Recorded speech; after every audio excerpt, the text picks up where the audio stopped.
আসসালামু আলাইকুম রহমতুল্লাহি বারাকাতু। আমি আশা কিচেনে অনেক স্বাগত। বন্ধুরা কেমন আছেন? আশা করছি ভালো আছেন, আমরাও ভালো আছি। তো বন্ধুরা আজকে বানিয়ে নেব চিকেন পকোড়া। চিকেন পকোড়া ঘরে সকলেই বানায়, কিন্তু আমি আমার মেয়ের জন্য কিভাবে হেলদি চিকেন পকোড়া বানাই সেটা দেখাবো।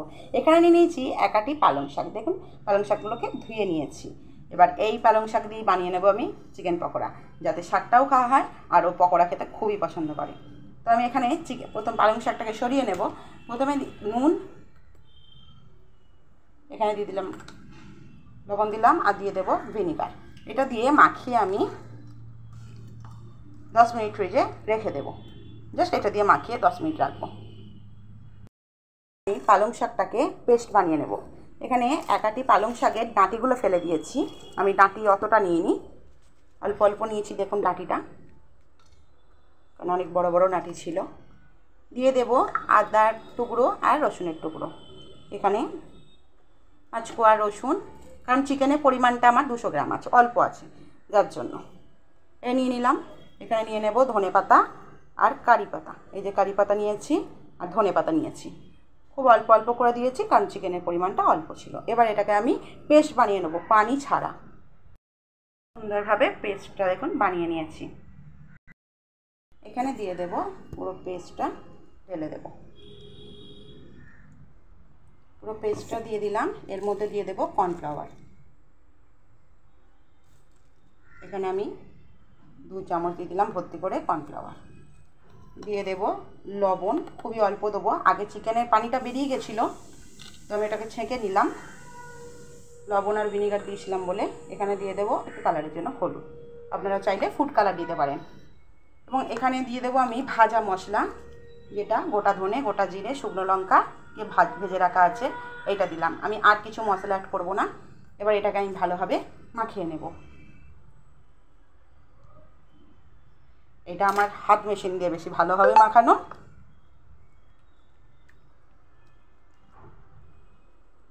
এটা কিন্তু আমি পালং শাকটা কিন্তু একদমই পানি দিয়ে করিনি, তাও দেখুন পাতলা আছে। তো এখানে আমি একটুখানি ময়দা অ্যাড করব।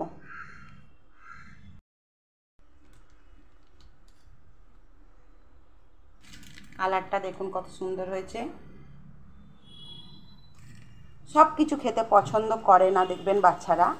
আমার মেয়ে কি খেতে পছন্দ করে আপনাদের বলে দিচ্ছি। ফল, সব রকম ফল ওর যে এত পছন্দ, আমি বাচ্চাদের এত ফল খেতে পছন্দ আমি দেখিনি। নয় কিছু না কিছু বাদ দেয়, ও সব রকম ফল পছন্দ করে। তো এই যে আমি করে নিলাম। কিন্তু শাকটা খেতে, সব রকম শাক, পালং শাকটা খেতে পছন্দ করে না। টেস্টটা তো একটু কষা হয়, ভালো পছন্দ করে না, যার জন্য আমি বিভিন্ন রকমভাবে পালং শাকের বানিয়ে দিই। আমার পুরনো ভিডিওতেও অনেক আছে পালং শাকের এরমভাবে রেসিপি। তেল গরম হতে দিচ্ছি। আমি এটা আর রেস্টে রাখবো না, 10-15 মিনিট যা রেখেছি। এবার আমি একটা একটা করে দিয়ে দেবো এইভাবে, কারণ পালং শাকটা মাখিয়ে নেওয়ার পর এটা ফ্রিজে রাখবেন না। আর কোনো বেশি মশলা অ্যাড করিনি, কারণ বেশি মশলা আমি দেবো না বলেছি, যাতে এটা হেলদি থাকে।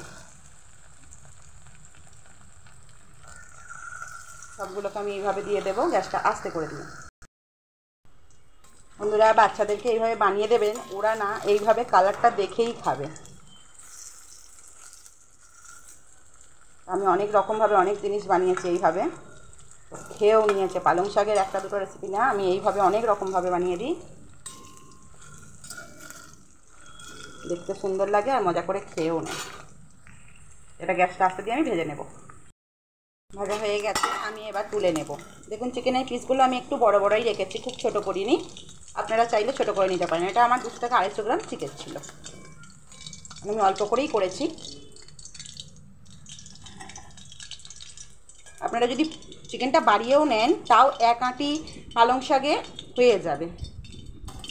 1 আঁটি পালং শাকে অনেকটা থাকে। এবার বাকি চিকেনগুলোও আমি এইভাবে দিয়ে ভেজে নেব।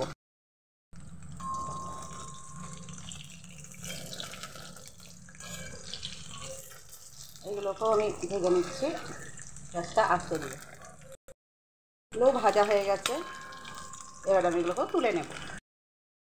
রেডি হয়ে গেছে বন্ধুরা, দেখুন কেমন লাগছে। আশা করছি আপনাদের ভালো লাগবে, বানিয়ে দেখবেন। ভালো লাগলে লাইক শেয়ার কমেন্ট করে পাশে থাকবেন। নতুন বন্ধুরা প্লিজ সাবস্ক্রাইব করে পাশে থাকবেন। এই ছোট্ট পেজটাতে আপনাদের সাবস্ক্রাইবারের খুব প্রয়োজন।